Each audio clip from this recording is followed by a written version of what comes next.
The Wyoming winter of 1868 showed no mercy. Snow piled against the cabin walls like white tombstones, and the wind howled through the pines with the voices of the dead. In this frozen corner of the world, where the nearest neighbor lived a day's ride away, Elijah Creed had built his fortress of solitude. He stood at the frost-covered window, watching the storm rage outside. His reflection stared back, a ghost of the man he'd once been. The war had taken his youth, but the journey home had stolen everything else. His calloused fingers traced the scar along his jaw, a permanent reminder of that day 3 years past when Confederate raiders had attacked their wagon on the trail from Fort Laramie. Mary's scream still echoed in the wind. Little Samuel hadn't even cried. "Elijah," his mother's voice, weak as melting snow, drifted from the back room. "Son, are you there?" He moved away from the window, his boots heavy on the pine floor. The cabin consisted of 2 rooms, the main area with its stone fireplace and rough-hewn furniture, and the smaller bedroom where his mother lay dying. He'd built it with his own hands after everything. No one came here.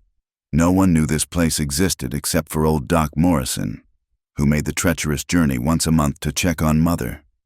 "I'm here, Ma." He entered the dim room, ducking his head under the low door frame. At 6 feet and 2 inches, he'd grown too tall for the life he'd chosen. Martha Creed lay propped against feather pillows, her face as pale as the sheets. Consumption had been eating at her lungs for 2 winters now. Each breath rattled like dice in a cup. "Did you send it?" she asked, her blue eyes still sharp despite the illness. Elijah's jaw tightened. "Ma, we've talked about this. Don't you ma me, Elijah James Creed." Even dying, she could put steel in her voice. "A man needs a wife. You weren't meant to live alone up here like some wounded bear."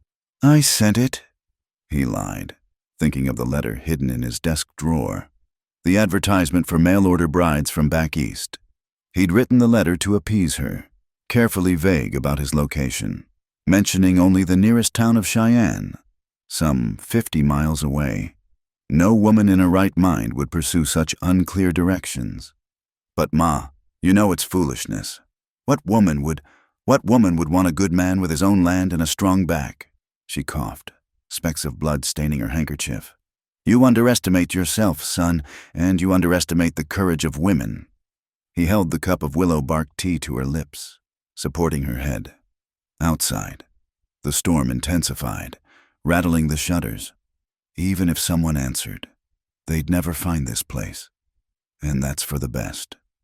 Martha's hand, bird-thin and trembling, found his. "You can't punish yourself forever for what those men did. Mary wouldn't want—" "Don't!" The word came out harsher than intended. He gentled his voice. "Please, Ma, don't!" She squeezed his hand with what little strength remained. "Promise me you'll try to live again. Promise me you won't bury yourself with my bones. Ma, promise me. Elijah." He looked into her fading eyes and saw the mother who'd raised him alone after Pa died in a mining accident, who'd sent him off to war with prayers and tears, who'd welcomed him home broken and helped him heal what could be healed. "I promise," he said, another lie to ease her passing. That night, as the blizzard reached its peak, Martha Creed drew her last breath. Elijah held her hand as she went, whispering the Lord's Prayer, though he'd long since stopped believing in any God who would allow what he'd seen. When her chest stilled, he closed her eyes and sat with her until dawn, the wind screaming like all the ghosts of his past.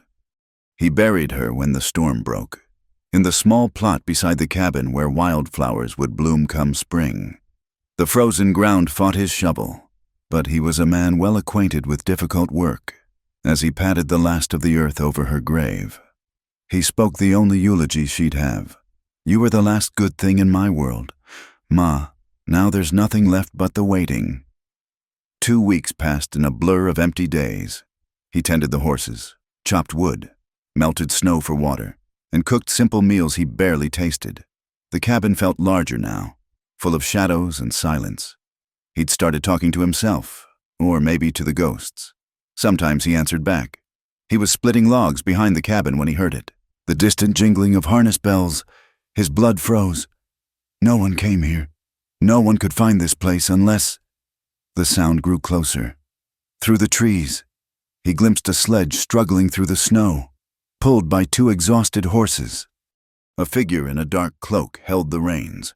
Elijah grabbed his rifle from inside the door and waited. The sledge stopped 20 yards from the cabin. The driver, a grizzled old man Elijah recognized as Henrik Swenson from the freight company, called out, "Elijah Creed! I've got a delivery for Elijah Creed." "There's no delivery for me," Elijah shouted back, rifle lowered but ready. "You've made a mistake." "No mistake, mister. Lady here says she's expected." Henrik climbed down and moved to help his passenger. Elijah's heart hammered against his ribs as a woman emerged from the sledge.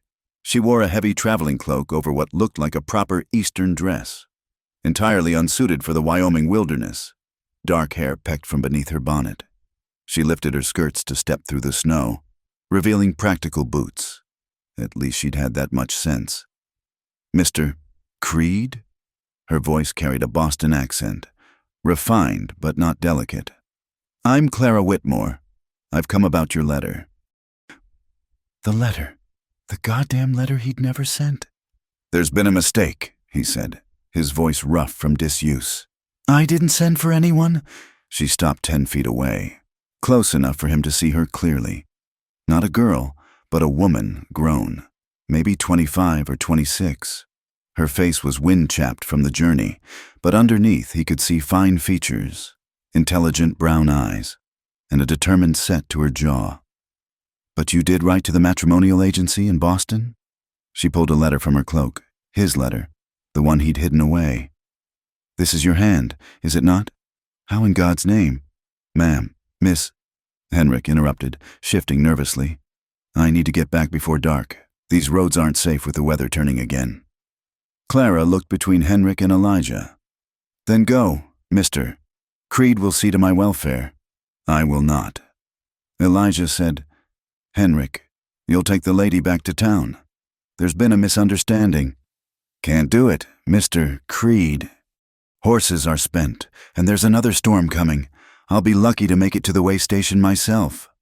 Henrik was already climbing back onto his sledge. "I'll come back for her in a week. Weather permitting, if she wants to go, then..." "Henrik." But the old Swede was already turning his team, eager to be away from whatever domestic drama was unfolding. Clara picked up her carpet bag and a small trunk from the sledge before it pulled away. She stood in the snow, waiting. "You can't stay here," Elijah said when Henrik's sledge disappeared into the trees. "Where else would you have me go? Mr. Creed, the nearest shelter is hours away, and as the man said, there's a storm coming."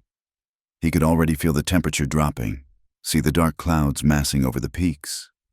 Every instinct screamed at him to bar the door, to maintain his isolation. But his mother's voice echoed, "You underestimate the courage of women." "You weren't supposed to come," he whispered, the words carried away by the rising wind. But Clara heard them.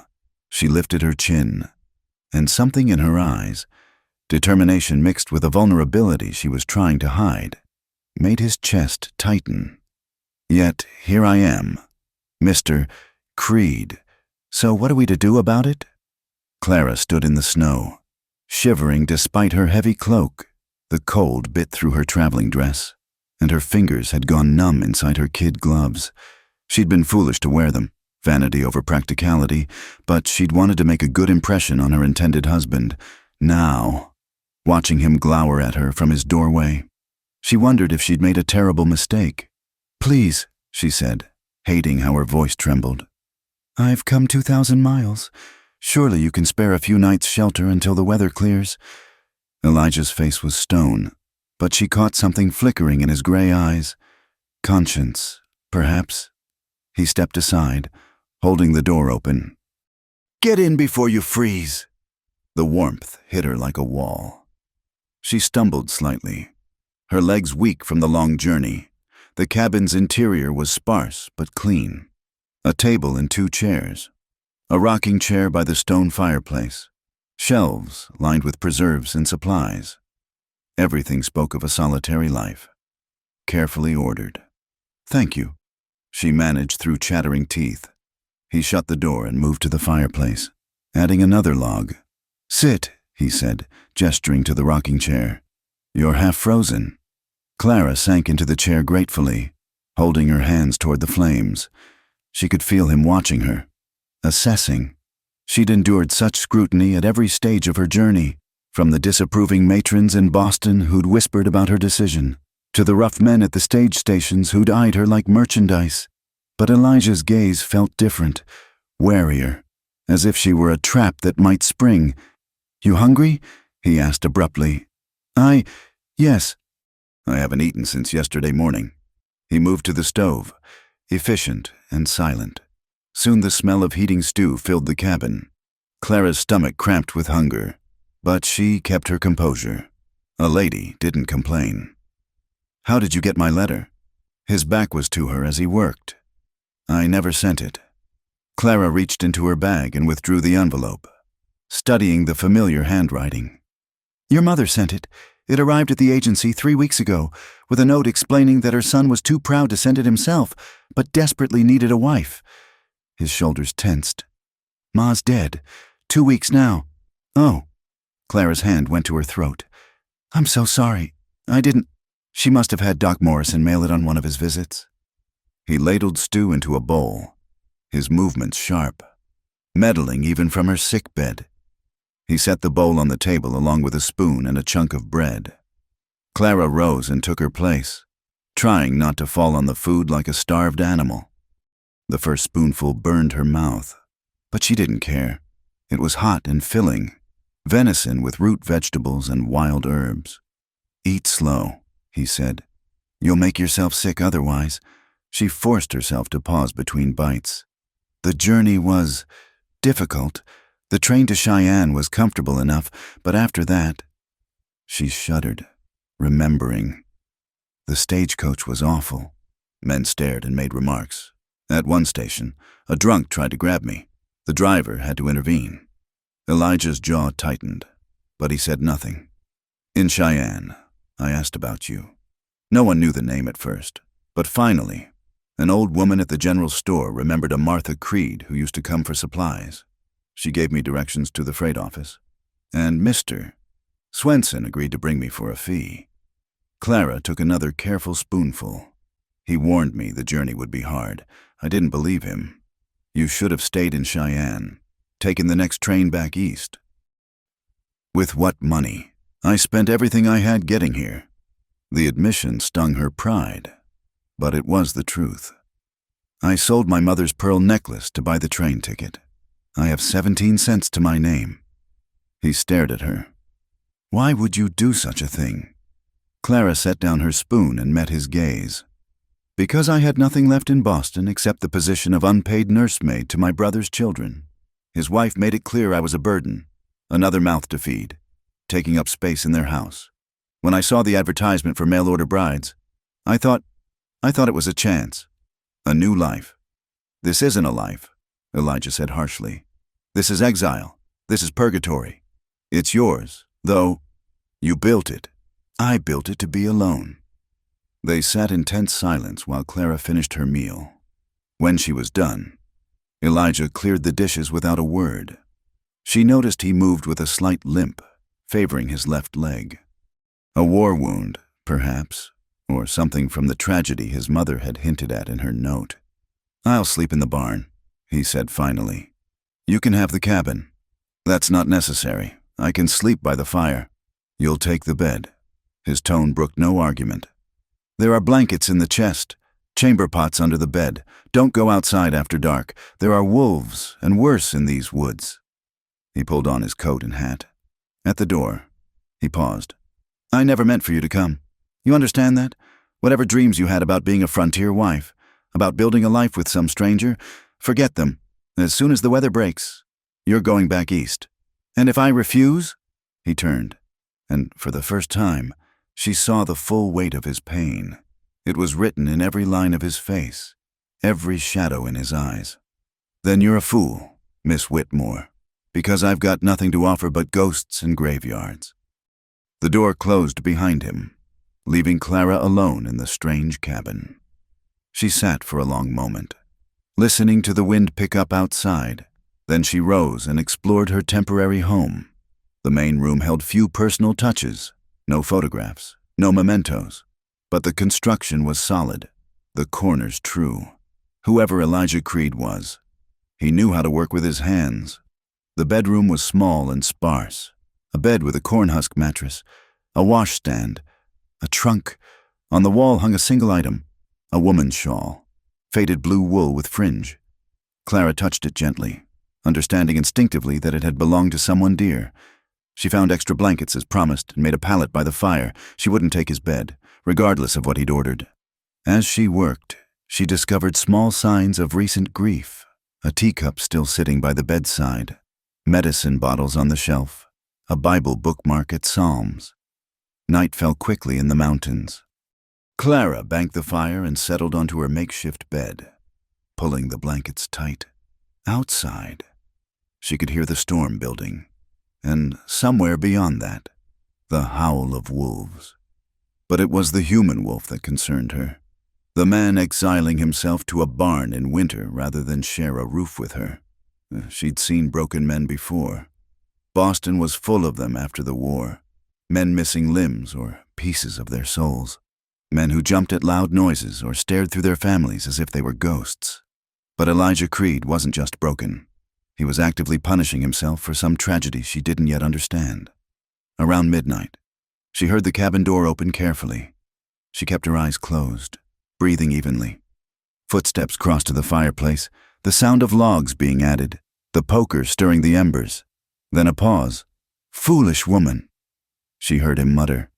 A moment later, a heavy blanket settled over her, one that smelled of horses and leather and man.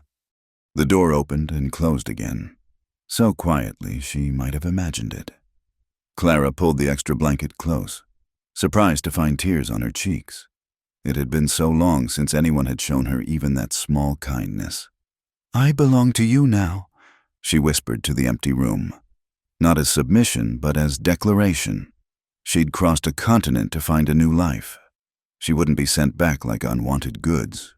Whatever had wounded Elijah Creed so deeply, whatever ghosts haunted this mountain cabin, she would face them. She'd made her choice the moment she'd stepped onto that westbound train. There was no going back now. The days that followed fell into an uneasy rhythm.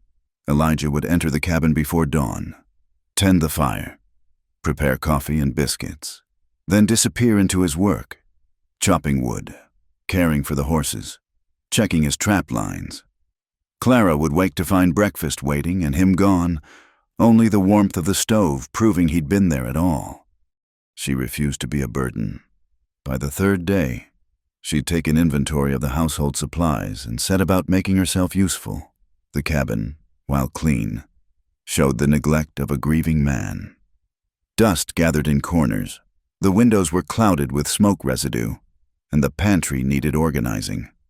Clara heated water and scrubbed with a vigor that would have shocked her Boston relatives. She'd been raised a lady, but life as a poor relation had taught her domestic skills. The physical work felt good after weeks of idle travel. It gave her purpose and kept her mind from dwelling on Elijah's continued coldness. She was standing on a chair, cleaning the high shelf above the fireplace, when he came in unexpectedly at midday. She startled, wobbled, and the chair tipped. Strong hands caught her waist, lifting her down as easily as if she weighed nothing.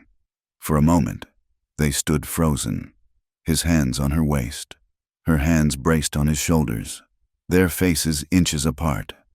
His eyes, she noticed, weren't simply gray but shot through with green, like sage leaves under frost. There were lines around them, carved by sun and sorrow. This close, she could smell wood smoke and pine sap on his clothes, feel the heat of him through her dress.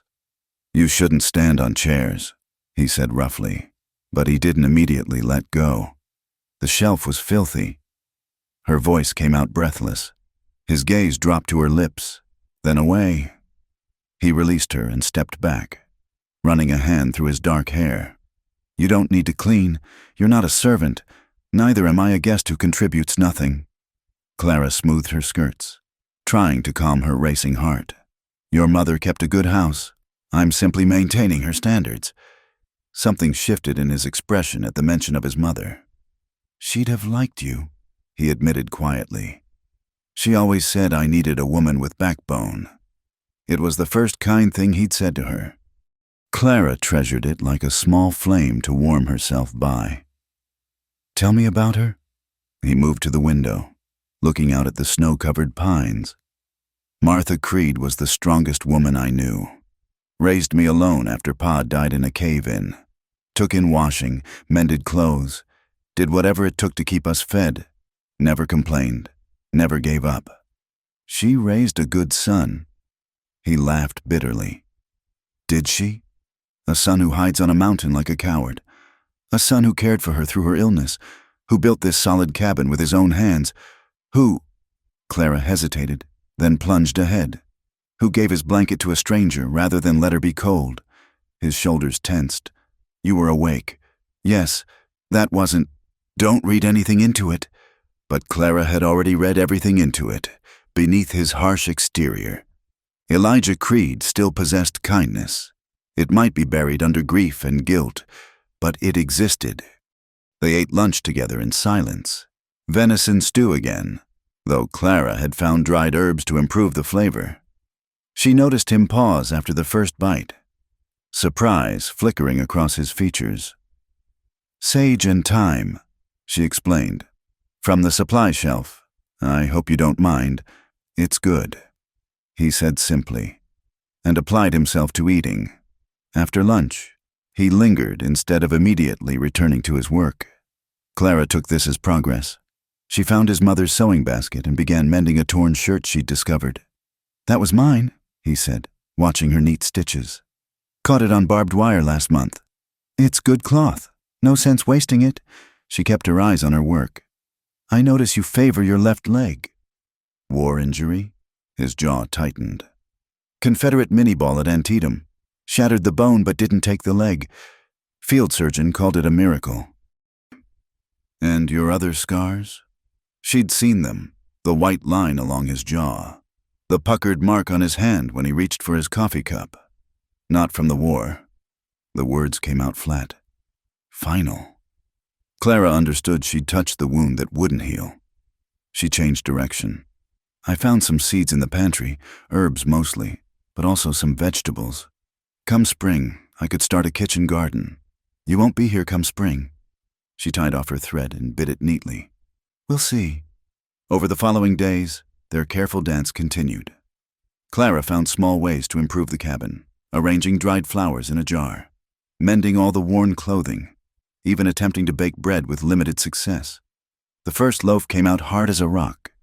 Elijah had looked at it, then at her flour-dusted face, and his lips had twitched in what might have been almost a smile.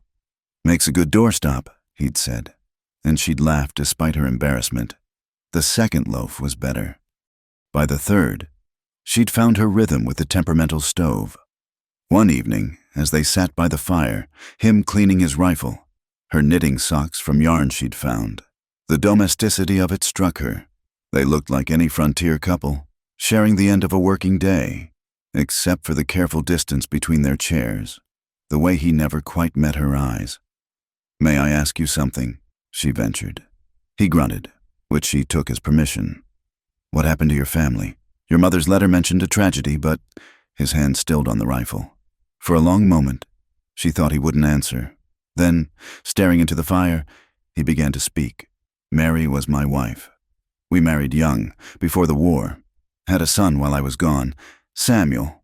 When I came home, he was 2 years old and scared of me. Took months before he'd let me hold him. A ghost of a smile touched his lips. But we worked it out. Built a little farm outside Fort Laramie. Nothing fancy, but it was ours. Clara set aside her knitting, giving him her full attention. I needed supplies. Decided we'd all go, make it a family trip. Mary wanted to see the new cloth at the general store. His voice went flat. Mechanical. 6 miles from home.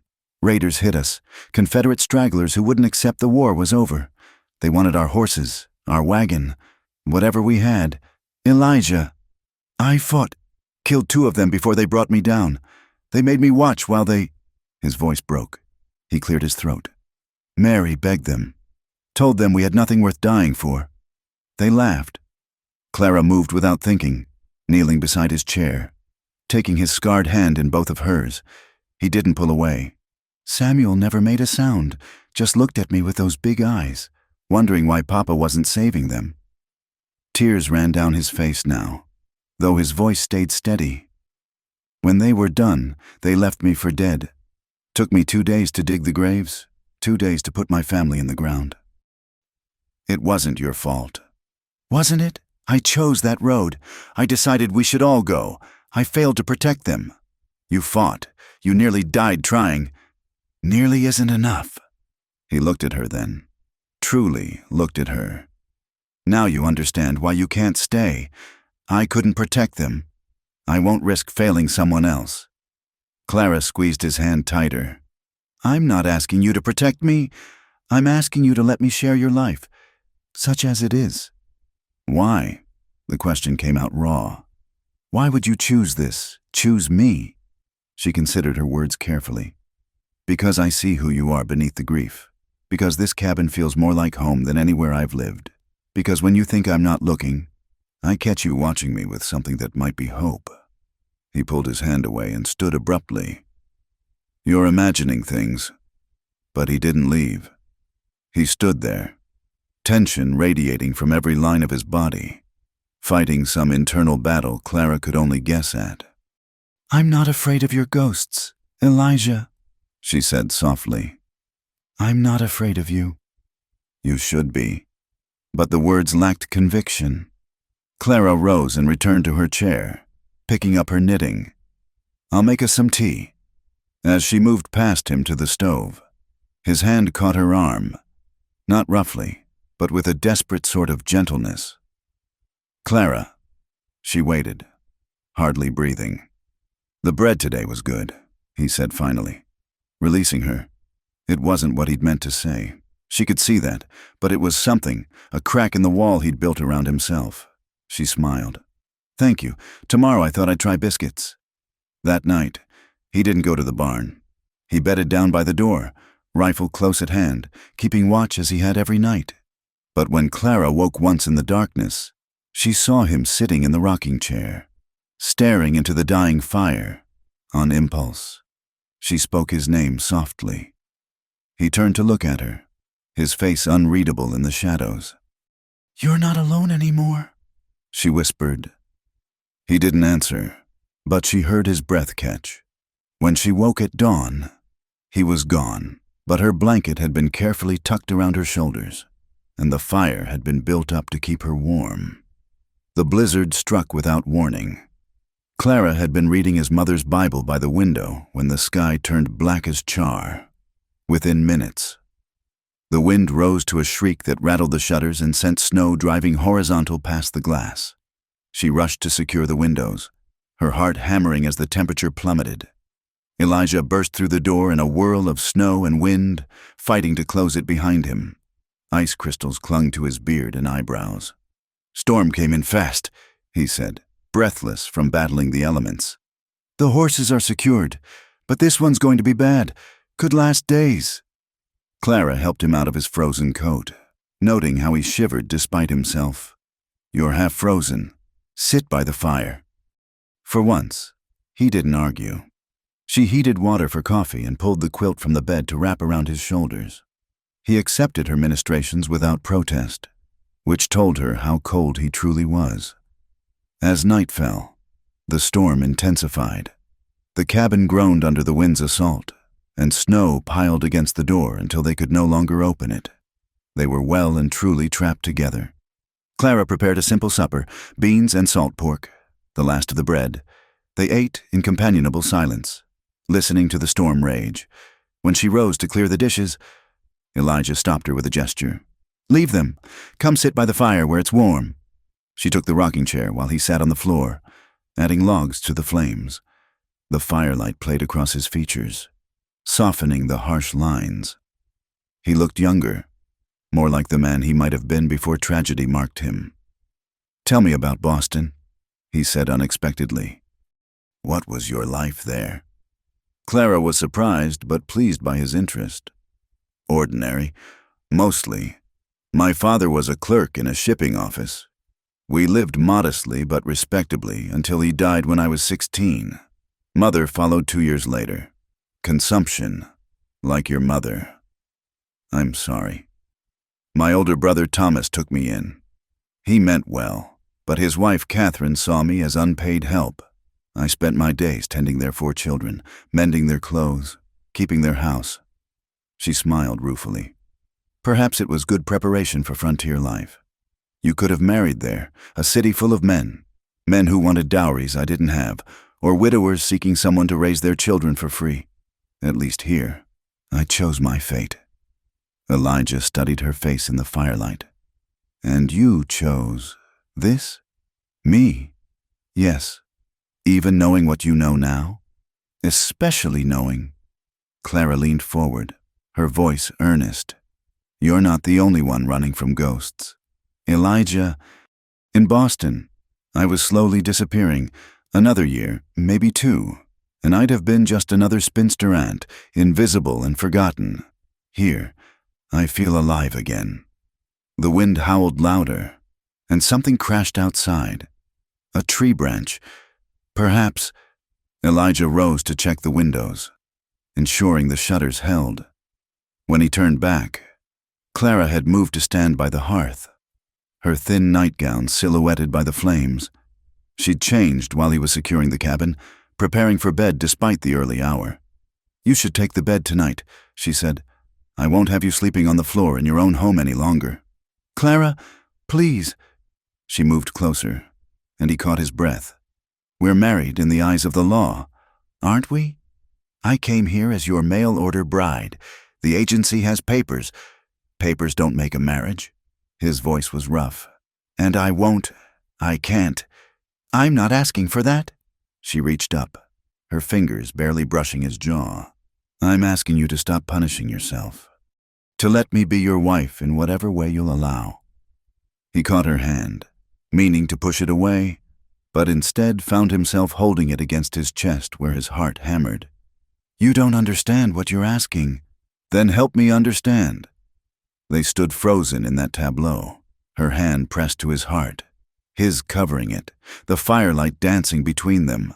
Then slowly, as if moving through deep water, Elijah bent his head and touched his forehead to hers. "I dream of them," he whispered. "Every night, I wake up reaching for Mary, hearing Samuel cry, 'How can I—'" His voice broke. "How can I want you when their graves are barely cold?" Clara's free hand came up to cup his face. "Because you're alive, and they would want you to live. Because hearts can hold more than one love without diminishing any of them." He shuddered, a sound like pain escaping him.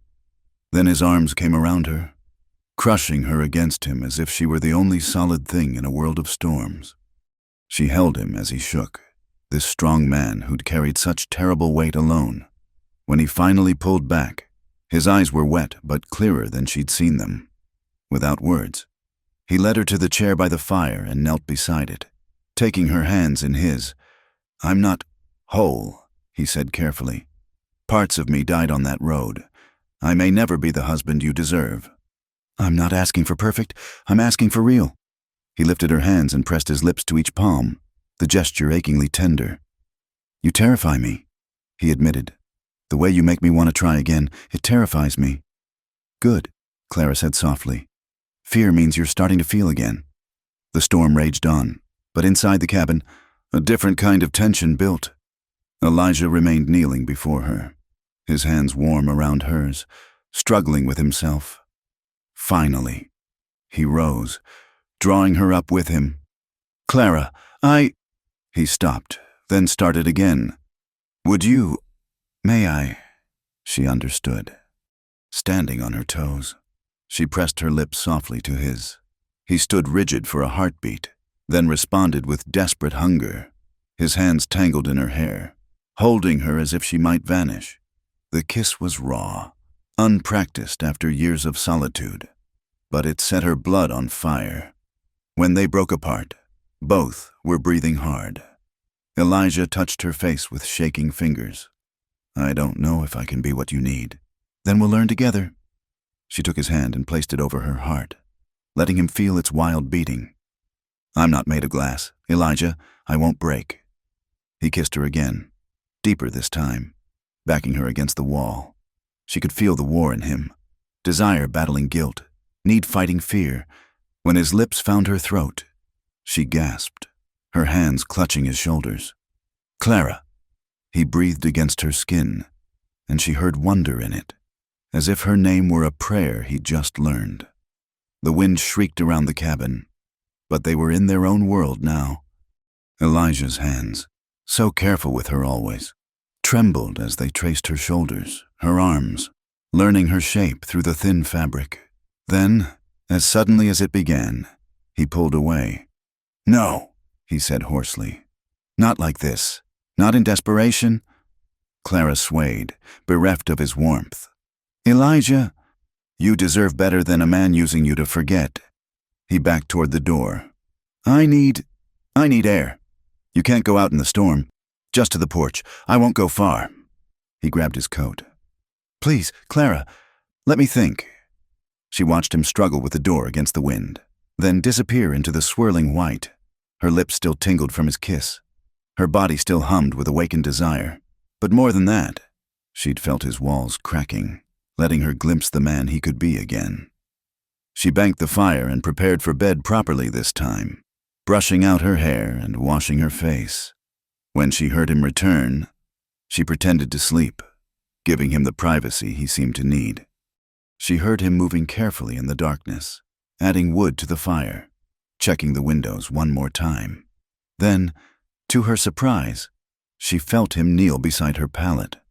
I know you're awake, he said softly. She opened her eyes to find him watching her, his expression unguarded in the dim light. When I saw you that first day, he said, standing in the snow like some apparition, I wanted to run. You were too alive, too bright for this dead place. But you stayed. You filled this cabin with warmth I thought I'd never feel again. Elijah, let me finish. He took a breath. I can't promise you happiness. I can't promise the ghosts won't come between us. But if you're willing to take a broken man and see what can be mended, then stay. Be my wife in truth. Help me learn to live again. Clara sat up, reaching for him. Yes, she whispered. Yes to all of it. This time when he kissed her, there was intention in it, a claiming and a surrender both. When he finally drew back, he touched his forehead to hers again. My wife, he said, testing the words. My husband, she replied, and felt him smile against her skin. The storm howled on, but inside the cabin, something new had begun, fragile as spring growth through snow, but determined to reach the light. Morning brought clear skies and a transformed world. The storm had left everything buried under pristine white, and Elijah set about digging them out while Clara prepared breakfast. There was a new ease between them, though both were shy about the previous night's promises. I need to check the horses, Elijah said after they'd eaten. Want to come? The air's crisp, but not too cold. Clara bundled into her cloak, pleased by the invitation. They waded through knee-deep snow to the small barn, where the horses nickered in greeting, while Elijah tended them. Clara explored the outbuilding, noting its solid construction despite some winter damage. This could be expanded, she mused. Room for chickens, maybe a milk cow. Elijah glanced at her, something soft in his expression. Making plans already? Someone has to think beyond winter. She smiled. This place has potential. Elijah, it just needs life, he finished quietly. It needs life again. They worked together clearing paths and checking for storm damage. The physical labor felt good, and Clara found herself laughing when she slipped and fell backward into a snowbank. Elijah rushed to help her up, but she pulled him down with her, and for a moment they lay in the snow like children, breathless with unexpected joy. It was then they heard the horses approaching. Elijah was on his feet instantly, his whole demeanor changing. Get inside, he ordered. But Clara recognized the lead rider. "It's Mr. Swenson," she said, "the freight driver." But Henrik Swenson wasn't alone. 2 other men rode with him, and their expressions were far from friendly. Elijah positioned himself between Clara and the riders, his hand moving instinctively toward where his rifle would be. "Morning, Henrik," he called, voice carefully neutral. "Elijah." The old Swede looked uncomfortable. "These men insisted on coming. That's Clay Mathers and his brother Jake. They were in town when I mentioned delivering a lady up here." Clay Mathers was a bull of a man with mean eyes and a whiskey-reddened face. He leered at Clara in a way that made her skin crawl. "So it's true. The hermit got himself a mail-order woman." "My wife," Elijah corrected, his voice taking on an edge. "What's your business here?" "Just being neighborly," Clay said, though his smile held no warmth. "Wanted to welcome the little lady to Wyoming. Maybe warn her what kind of man she's hitched herself to." Jake, thinner than his brother but with the same cruel eyes, spat tobacco juice into the snow. "Folks in town remember you. Creed. Remember what happened to your first family." "Some say you had a hand in it." Clara felt Elijah tense beside her. "Anyone who says that is a liar." "Maybe," Clay said. "Or maybe you killed them yourself and blamed it on raiders. Either way, seems like this pretty little thing ought to know she's living with a killer." "That's enough," Henrik interjected. "I brought you up here like you asked, but I won't stand for slander. Mrs. Creed, I came to see if you'd changed your mind about staying. I can take you back to town if—" "Thank you, Mr. Swenson, but I'm exactly where I want to be." Clara stepped forward, linking her arm through Elijah's. "And I'll thank these gentlemen to get off our property." Clay's eyes narrowed. "Proud little thing, aren't you? We'll see how long that lasts." He turned his horse. "I've got business at the way station down the mountain. I'll be passing through regular now. You need anything, ma'am, anything at all, you just let old Clay know." The threat in his words was unmistakable. After they left, Elijah stood rigid, staring after them. "Who are they?" Clara asked. "Trouble," Elijah said grimly. "The Mathers brothers have a reputation for claiming what isn't theirs. Land, cattle, women. Clay must have been at the way station when you came through." Clara remembered rough hands trying to grab her, a leering face in lamplight. "I think he was—" The driver had to threaten him to make him back off. Elijah's jaw tightened. "And now he knows where you are." They returned to the cabin in silence. Clara could see Elijah withdrawing, building his walls back up. Over the next days, he was distant again, constantly watching the tree line, checking his weapons. "You should have gone with Henrik," he said one night. "It's not safe here. It's not safe anywhere for a woman alone." Clara countered. "At least here I have you." "I couldn't protect my first family. What makes you think—" Clara slammed her palm on the table, surprising them both. "Stop it. Stop using their deaths as an excuse to push me away. I'm not Mary. I'm not helpless. I chose this life with full knowledge of its dangers. You don't understand what men like Clay Mathers are capable of." "Don't I?" She stood, pacing. "You think women in Boston don't face predators? You think I haven't spent my whole life navigating around men who see me as property? The difference is, here I have a rifle and the right to use it." Elijah stared at her. "You know how to shoot?" "My father taught me. He said a woman should know how to defend herself." She met his gaze steadily. "So teach me to shoot better. Teach me to survive here. Make me your partner, not your liability." Something shifted in his expression. Over the following week, he did exactly that. He taught her to handle his Winchester, to load and clean it, to aim for center mass. Her first shots went wild, but she improved quickly. "You're a natural," he said after she put 3 shots in a reasonable grouping on a tree target. "I have a good teacher." She smiled at him. "Also, I'm imagining Clay Mathers' face on that tree." Despite himself, Elijah laughed, a rusty sound, but genuine. They settled into a new routine. Mornings were for chores and target practice, afternoons for indoor work, Clara had found his mother's fabric stores and begun sewing curtains to brighten the windows. Evenings they spent by the fire, talking more freely now. Elijah told her about his childhood, about the war, even funny stories about his army friends. Clara shared memories of Boston, of her parents, of dreams she'd harbored. One night, as she was mending one of his shirts, Elijah surprised her by producing a small wooden box. "This was Mary's," he said quietly. "Her sewing kit. Better tools than what you've been using. She'd want them to be useful again." Clara accepted the box with reverence, understanding the significance of the gesture. Inside were quality needles, scissors, and a silver thimble engraved with initials. M.C. Mary Creed. Elijah said, "Maybe you could, that is, if you wanted. I'd be honored to use them." Clara said softly, "Thank you for trusting me with them." That night, he kissed her again by the fire, tender and searching. When he pulled back, she saw desire warring with restraint in his eyes. "Clara, that is, you're my wife, and I—" She placed a finger over his lips. "When you're ready. When it's right. We have time." But time, as they would soon learn, was a luxury the frontier didn't always allow. The next morning brought fresh tracks in the snow, boot prints circling the cabin, stopping beneath windows. Someone had been watching in the night. Elijah's face went grim as he studied them. "Mathers," he said. "Or someone he sent. What do? We get ready," Elijah said.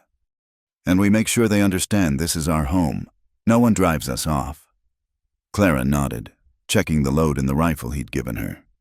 "Together?" "Together," he confirmed. And she heard in that word a promise as binding as any marriage vow. The attack came 3 nights later. Clara woke to Elijah's hand over her mouth, his whisper urgent in her ear. "Someone's outside. Stay down." Through the window, she glimpsed shadows moving between the trees. Her heart hammered as Elijah positioned himself by the door, rifle ready. The silence stretched taut until a voice called out, "Creed, send out the woman and we'll leave peaceful like." "Clay Mathers." Clara recognized the slurred voice, could smell the whiskey even from inside. Elijah's jaw tightened, but he remained silent. "We know you're in there," Clay continued. "Jake saw your smoke. Now be reasonable. That pretty thing don't belong with a killer. She needs a real man. Or, the only thing she needs," Elijah called back, "is for you to get off our land." Laughter, ugly and mean. "Our land. You squat up here like a ghost, taking what ain't yours, just like you took Mary from her first beau. Yeah, I knew Mary. Creed. Sweet little thing. Shame what happened to her." Clara saw Elijah's knuckles whiten on the rifle stock. She moved quietly to the window, her own weapon ready. "Course, maybe you did her a favor," Clay continued. "Quick death's better than living with a yellow coward who hides in the mountains. He's trying to bait you." Clara whispered, "Don't let him." But Clay wasn't finished. "Tell me, Creed, did you watch? When they took her? Did you lay there in the dirt like the dog you are while real men?" The door burst open. Elijah emerged like an avenging angel, rifle raised. "Enough. You want to fight. Mathers, step into the light and face me." "Elijah, no!" Clara rushed to follow, but he was already on the porch. Clay and 2 other men emerged from the shadows. Jake Mathers held a torch, the flame casting evil shadows on their faces. The 3rd man Clara didn't recognize, young, nervous-looking, clearly drunk. "There he is," Clay sneered. "The great war hero. Tell me, how many Rebs did you kill? Practice for your own family." "Last warning," Elijah said, his voice deadly calm. "Leave. Now. Or what? You'll shoot us down in cold blood? Prove what everyone says about you?" Clay spread his arms wide, mocking. "Go ahead. Killer. Show your woman what you really are." Clara stepped onto the porch, her rifle trained on Jake. "He won't have to. I'll defend my home and my husband from any threat." The men's attention shifted to her, and she saw Clay's eyes glitter with malice and desire. "Well now, The kitten has claws. Jake, Tommy. What say we teach them both a lesson? Everything happened at once. Jake raised his torch to throw it at the cabin. Clara's rifle cracked, the torch spinning from his hand into the snow. Clay went for his gun, but Elijah was faster. His shot taking the man in the shoulder, spinning him around. "My arm!" Clay screamed, clutching the wound. "You shot me!" "Be grateful it wasn't your head," Elijah said coldly. "Tommy, if you're smart, you'll get them out of here before I forget my Christian mercy." The young man, Tommy, scrambled to help Clay onto his horse while Jake nursed his wounded hand. As they prepared to flee, Clay turned back, his face twisted with pain and rage. "This ain't over. Creed, I'll see you hang for this. And your woman?" "My woman," Elijah cut him off. "Just outshot your brother and saved our home. I'd think carefully before threatening her again." They watched the three men disappear into the darkness. Only when the hoofbeats faded did Elijah lower his rifle, his hands beginning to shake. "You did well," he said to Clara. "That was a fine shot." "I was terrified," she admitted, her own hands trembling now. "But I couldn't let them hurt you. Hurt us." He pulled her against him, holding her tight. I wanted to kill him. When he spoke about Mary that way. About you. God help me, I wanted to paint the snow with his blood. But you didn't. You showed restraint. Only because you were there. You kept me human. He pulled back to look at her. "They'll go to town. Claim I attacked them without provocation. With their word against ours, then we'll face that together too." They spent the rest of the night on watch, but the men didn't return. As dawn broke, Elijah made a decision. "We're going to town. Better to tell our side before their lies take root." Clara dressed in her best remaining dress, travel-worn but respectable. They saddled the horses and made the long ride to Willow Creek, the nearest settlement. It was barely a town, a main street with a general store, saloon, small church, and sheriff's office. Word had already spread. People stared as they rode in, whispers following their passage. At the sheriff's office, they found Clay Mathers holding court, his arm in a sling, spinning his tail. "Attacked without warning," he was saying, just trying to check on the woman, make sure she was safe with that killer. "Sheriff," Elijah interrupted, dismounting. "I'd like to give our statement." Sheriff Ben Watson was a fair man, weathered by years of keeping peace on the frontier. He listened to both versions, his expression neutral. When they finished, he leaned back in his chair. "Seems to me," he said slowly, "a man's got a right to defend his property from night riders. And Mrs. Creed here had cause to fear for her safety. 3 men coming in the dark." "She shot my brother?" Clay protested. "Your brother was fixing to burn their home," the sheriff countered. "Be grateful she aimed for the torch and not his head." "This is about more than last night," Clay insisted. "Everyone knows what Creed did to his first family. Now he's got another woman up there." "That's enough." An unexpected voice from the doorway. An elderly woman entered, leaning on a cane but with sharp eyes. Clara recognized her as Mrs. Gretchen Muller, the woman who'd given her directions to find Elijah. "I knew Martha Creed for 20 years. Mrs. Muller announced. "Good woman. She wrote me before she died. Said her son was eating himself alive with guilt over something that wasn't his fault. Said she'd sent for a bride, someone to bring him back to the living." She turned to Clara. "You the one who answered?" "Yes, ma'am. And you're staying, even knowing the talk?" Clara lifted her chin. "Especially knowing it. My husband is a good man who's suffered enough." Mrs. Muller nodded approvingly, then faced the sheriff. "I was in Fort Laramie when the Creed murders happened. Saw Elijah near dead when they brought him in. No man does that to himself. Those who say otherwise are fools or liars." "Or both," someone muttered, glaring at Clay. The tide was turning. Others began to speak, mentioning Clay's reputation, his harassment of women, his brother's troublemaking. The sheriff held up a hand. "Here's my ruling. The shooting was self-defense. But Clay, if you or yours go near the Creed property again, I'll arrest you myself, And Elijah.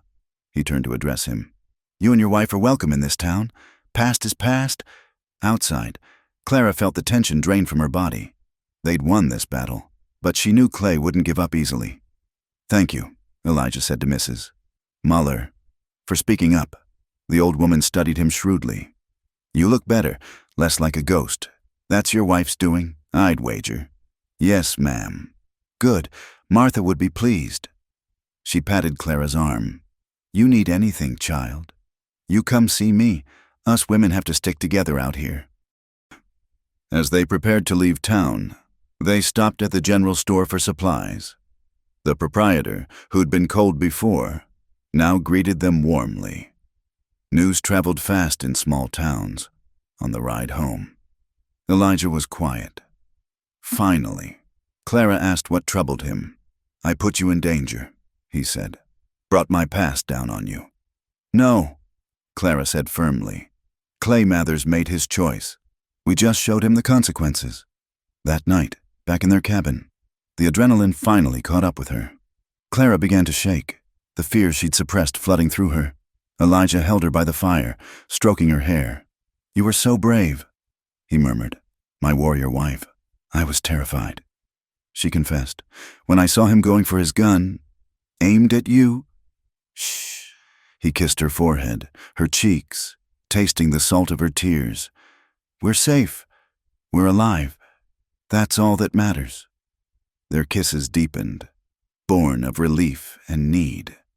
When Elijah pulled back, his eyes were dark with desire. Clara, he said roughly, I need to feel alive. To know this is real, you're real. She understood. The nearness of death made life burn brighter. Then show me, she whispered.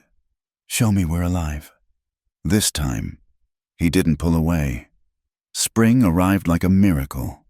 The snow retreated to the highest peaks, revealing earth hungry for seed and sun. Clara stood in the doorway of their cabin, watching Elijah work the soil they'd marked for a garden. His movements were sure and strong, no longer bearing the weight of guilt that had bent him through winter. The ground's good, he called to her. Rich soil, your vegetables will thrive here. She joined him, carrying the precious seeds she'd been nursing indoors. Together they planted rows of carrots, beans, potatoes, the staples of frontier life. But Clara also insisted on herbs and a small patch for flowers. Beauty matters too, she said when he teased her about the impractical roses. The soul needs feeding same as the body. As they worked, she noticed him favoring his left leg more than usual. The damp spring weather always aggravated his war wound. That evening, she heated water and made him soak his leg while she massaged the scarred muscle. You don't have to, he started. Hush, let me care for you. His hand covered hers. How did I deserve you? You didn't have to deserve me. You just had to let me in. 3 months had passed since the confrontation with Clay Mathers. The man had skulked back to whatever hole he'd crawled from, nursing his wounded shoulder and pride. The town had warmed to them, especially after Clara helped deliver Mrs. Watson's baby when the midwife couldn't make it through a late spring storm. You've got healing hands, Mrs.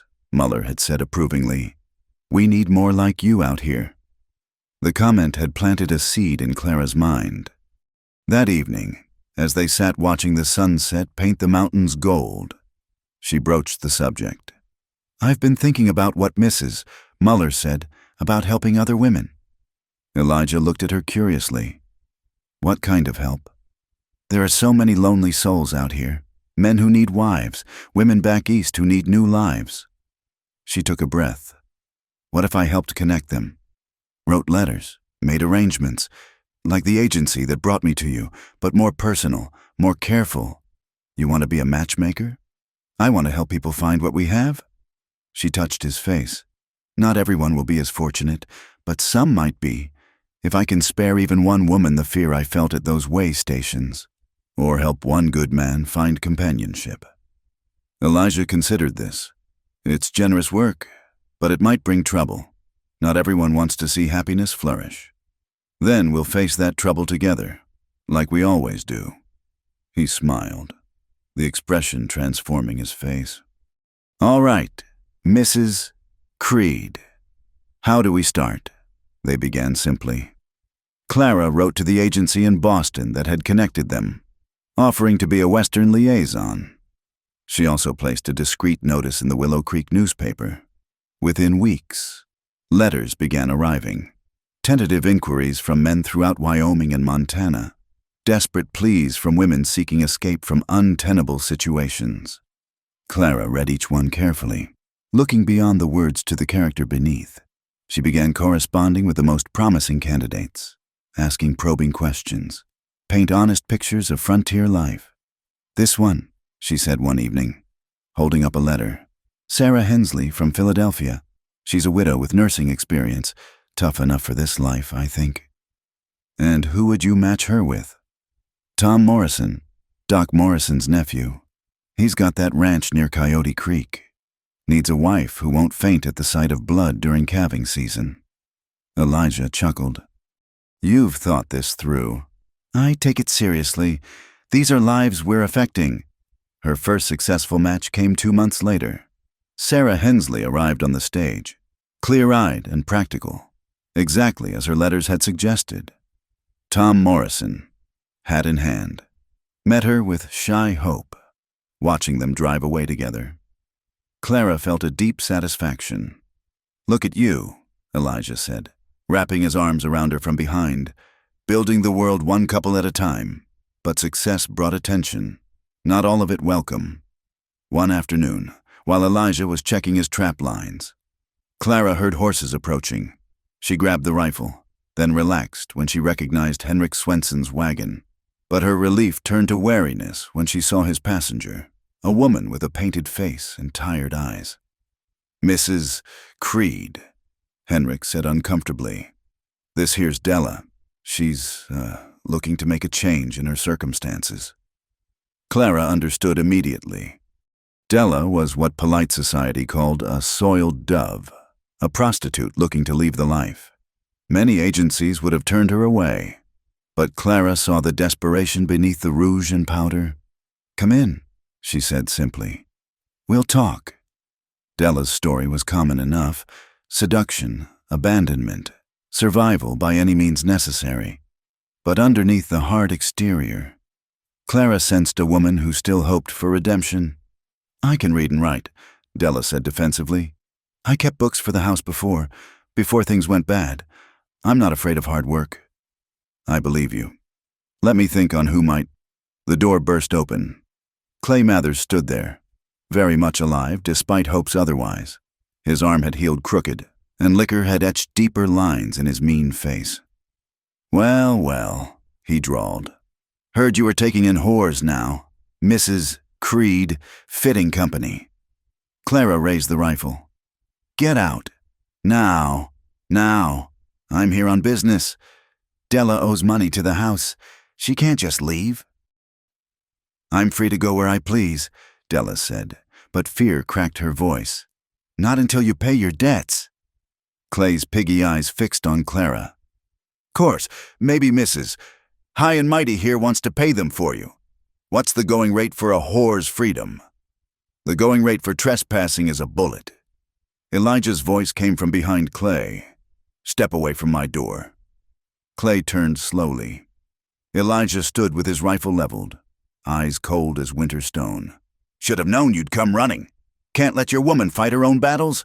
My woman fights beside me, not for me.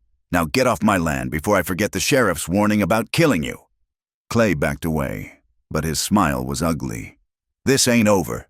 Della comes back, or there'll be consequences. After he left, Della was shaking. I'm sorry. I shouldn't have come. I'll go. You'll stay, Clara said firmly. We don't bow to bullies here. They kept Della for a week, during which Clara wrote to a widower in Oregon, a former minister who'd specifically asked for a wife with a past, believing in redemption. When his enthusiastic response came, along with train fare, Della wept. Nobody ever gave me a second chance before, she sobbed. Everyone deserves one, Clara said, thinking of Elijah, of herself. of all the broken souls trying to build something new in the wilderness. The night after Della left for her new life, Elijah pulled Clara close in their bed. "You're changing the territory one woman at a time," he murmured against her hair. "We're changing it," she corrected. "None of this works without you." Spring deepened into early summer. Their garden flourished, and Clara's matchmaking service grew. She kept careful records, corresponding with couples after their meetings, building a network of connections across the frontier. One golden evening, as they sat on the porch Elijah had built, Clara felt a flutter in her belly. She'd been ignoring the signs for weeks, afraid to hope. But as the flutter came again, stronger, she knew.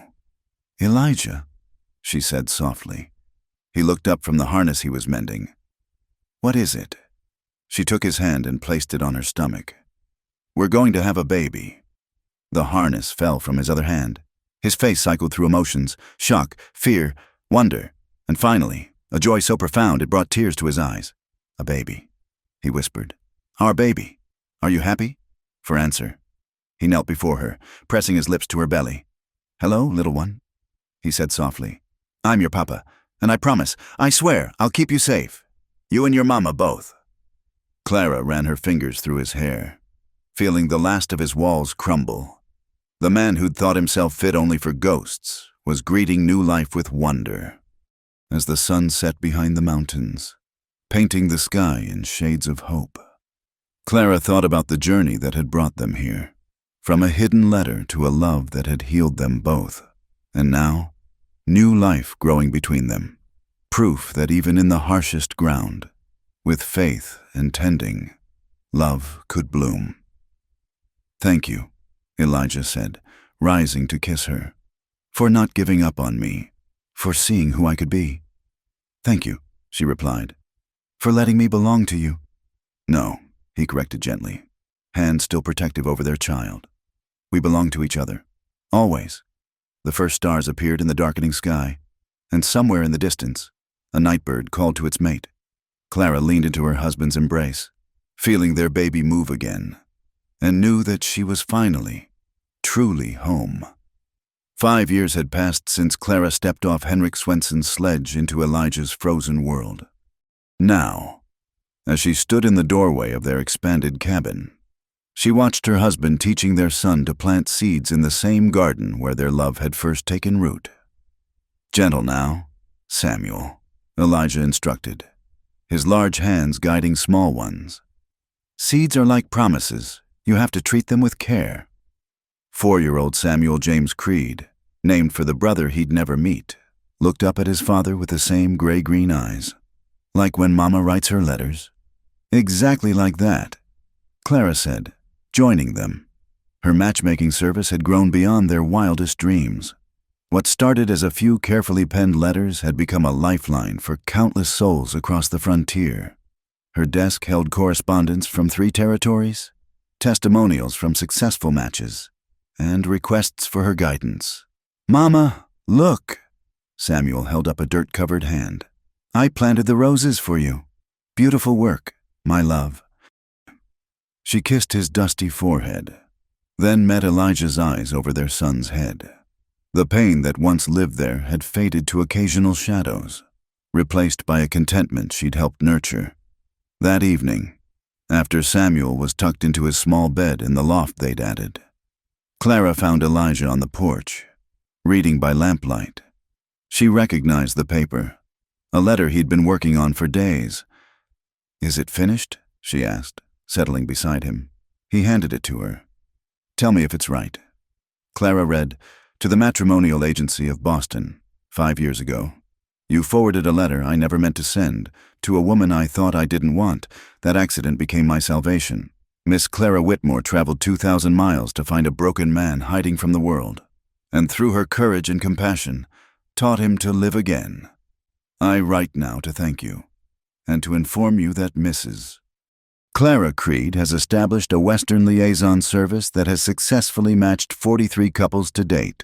Her careful attention to character and circumstance has created families where there was loneliness, hope where there was despair. Should any of your clients seek authentic guidance about frontier life and marriage, I cannot recommend her services highly enough. She understands that love isn't about finding someone perfect. It's about finding someone willing to build imperfection into something beautiful. A woman shouldn't have to be as brave as my Clara was, traveling alone into uncertainty. Through her work, she ensures others have the support and honesty they deserve. With gratitude for the accident that brought me back to life.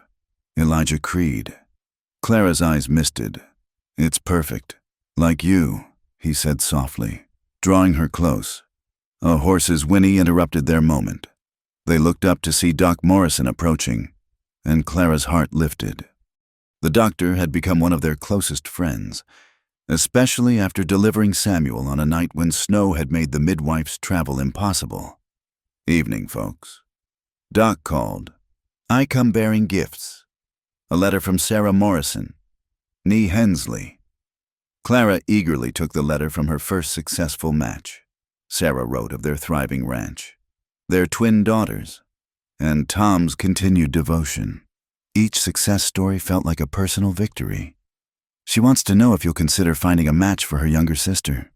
Doc said, seems your reputation has spread to Philadelphia. I'll write her tomorrow. Clara promised. How are things in town? Doc's expression darkened. Clay Mathers was seen at the saloon last week, still spreading his poison about you both, though fewer listen now. Sheriff Watson ran him off, but he'll keep trying. Elijah finished. Hate like his doesn't die easy. They talked until the moon rose full over the mountains. After Doc left, Clara found herself restless. She walked to the small graveyard where Martha Creed rested beneath a rose bush, grown from Clara's carefully tended starts. Your son learned to live again, she whispered to the stone. He's a wonderful father, a loving husband. You should see him with Samuel, so gentle, so patient. The ghosts still visit sometimes, but they don't rule him anymore. A movement caught her eye. Elijah stood at the garden gate, Samuel sleeping in his arms. He'd come to find her, as he always did when she wandered. Couldn't sleep? Just thinking, Clara said, joining them. About journeys, about the courage it takes to reach for happiness. The courage you gave me, he said, shifting Samuel to one arm so he could pull her close with the other. The courage we gave each other. They walked back to the cabin together, their son safe between them. In her study, the room they'd added specifically for her work, neat files held the stories of couples she'd brought together. The Petersons in Montana, expecting their first child. The Kowalskis in Dakota Territory, who'd written that they'd never known such partnership was possible. Even Della, now Mrs. James Fletcher, who sent Christmas cards filled with news of her respectable life in Oregon. Clara paused at her desk, touching the latest stack of letters. Tomorrow she'd read them all, looking for the lonely hearts she could help, the connections waiting to be made. But tonight, she had her own family to tend. As she climbed the stairs to their bedroom, she heard Elijah settling Samuel back in his bed, whispering the prayer he said every night. Thank you for Mama, who brought light back to our house. Thank you for this boy, who carries hope forward. Thank you for second chances. Later, as they lay entwined in their bed, Elijah traced the laugh lines that had appeared around her eyes, markers of joy rather than hardship. Do you ever regret it? He asked. Coming here, you could have had an easier life. Clara turned in his arms to face him. Easier isn't always better. I came looking for a new life and found so much more. A husband who fought through darkness to love again. A son who has his father's courage and his grandmother's determination. A purpose that helps others find what we have. And what do we have? She smiled, the expression he'd first coaxed from her over burned bread and weak coffee. Everything that matters. A love that survived winter and bloomed with spring. A home built on trust and partnership. A future we're writing together. He kissed her then, with all the passion and tenderness 5 years of marriage had deepened rather than dimmed. When they finally pulled apart, breathless and content, Clara remembered something. Oh, I forgot to tell you, I got a letter from the territorial governor today. He wants to officially recognize our matchmaking service. Says we're contributing to the civilization and stability of Wyoming territory." Elijah laughed, the sound rich and free. "My proper Boston lady, civilizing the Wild West one marriage at a time. Our Wild West now," she corrected. "I belong to it as much as it belongs to us," as sleep finally claimed them. Clara's last conscious thought was of that long-ago night when she'd stood in the snow, insisting she belonged to a man who thought he had nothing to offer. Now their life overflowed with abundance, love, purpose, family, community. The moon traced its path across the sky, casting silver light through the curtains she'd sewn with Mary Creed's silver thimble. In the garden, the roses bloomed fragrantly, their roots deep in soil that had once seemed too harsh for beauty. And in the small graveyard, Martha Creed's spirit rested peaceful, knowing her final act of love, sending that letter, had saved not just her son, but created a legacy of connection that rippled across the frontier. Come morning, there would be new letters to read, new souls to help, new challenges to face together. But for now, in the quiet cabin on the mountain, a family slept safe and whole, proof that even in the hardest ground, with faith and tending, love could flourish beyond all reasonable hope. "You weren't supposed to come," Elijah had whispered that first day. "I belong to you now," Clara had answered, and in the end, that belonging had saved them both. Thank you for joining us around the campfire tonight and listening to this tale of love and redemption in the Old West. Where are you listening from, partners? Drop a comment below and let us know, whether you're in the mountains of Wyoming like Elijah and Clara, or somewhere far from the frontier. We'd love to hear from you. Don't forget to subscribe to Wild West Campfire for more stories of courage, adventure, and romance from the American frontier. Share your thoughts about Clara and Elijah's journey in the comments. Until next time, keep your fires burning bright and your hearts open to love's possibilities. Happy trails.